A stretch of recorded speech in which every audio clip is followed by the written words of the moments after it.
भाषा आप यूं ही नहीं पढ़ा सकते, उसके लिए टीचर्स, शिक्षक आपको अपॉइंट करने पड़ेंगे, पैसा देना पड़ेगा। बिल्कुल। तो आप बिहार, मध्य प्रदेश, राजस्थान कहीं भी देख लें, किसी स्कूल में मलयालम शिक्षक की नियुक्ति नहीं है, किसी स्कूल में मराठी शिक्षक की नियुक्ति नहीं है, यहाँ तक कि बांग्ला शिक्षक की नियुक्ति नहीं है, जो कि पड़ोसी भाषा थी पड़ोसी बिहार और वगैरह खासे की। मिले-जुले लोग रहे, मतलब मेरे, हाँ, लोग मैं थे। जिस खुद में इलाके में था वहाँ पे बंगाली और मराठी दोनों की बहुत बहुत सारी आबादी थी, पर उनको वो पढ़ने के तो कोई व्यवस्था नहीं थी वहाँ पे। हाँ, कोई व्यवस्था नहीं थी।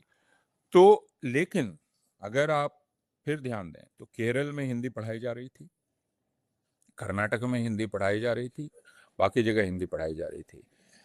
सिर्फ तमिलनाडु ने इसका विरोध किया, और तमिलनाडु ने इसका विरोध आज़ादी के पहले भी किया था।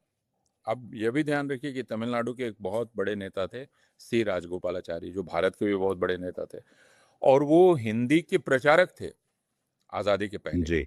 लेकिन सी राजगोपालाचारी ने हिंदी के इस आरोपित किए जाने का विरोध किया, वो बहुत बड़े विरोधी हो गए।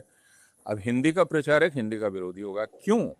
क्योंकि आज़ादी के बाद बाकी सारी भाषाभाषी राज्यों को लगने लगा कि यह आप दरअसल उत्तर भारत की छाप सब पर लगाना चाहते हैं। थोप रहे हैं आप जो। यानी जो राष्ट्रीयता का जो मॉडल होगा, उसकी जो भाषा होगी, उसकी जो शक्ल होगी, वो उत्तर भारतीय शक्ल होगी, वो आप आरोपित करना चाह रहे हैं।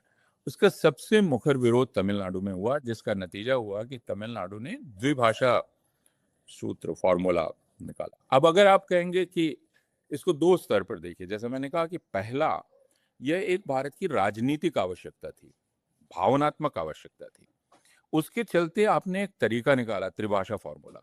लेकिन अगर आप किसी भाषाविद से बात करेंगे, लिंग्विस्ट से, और किसी आप पेडागॉग से बात करेंगे, शिक्षा शास्त्री से, जो भाषा की शिक्षा शास्त्र को जानता है, और आप उससे पूछेंगे कि क्या ये सबसे अच्छा भाषा शास्त्रीय तरीका है, थ्री लैंग्वेज फॉर्मूला, तो वो कहेगा नहीं, ये कोई भाषा शास्त्रीय फॉर्मूला नहीं है, ये कोई लैंग्वेज पेडागॉजिक प्रिंसिपल नहीं है कि आप तीन त्रिभाषा फॉर्मूला से ही सर्वोत्तम है। दुनिया में कोई नहीं कहेगा, भारत में भी कोई शिक्षा शास्त्री, कोई भाषाविद ये बात नहीं कहेगा।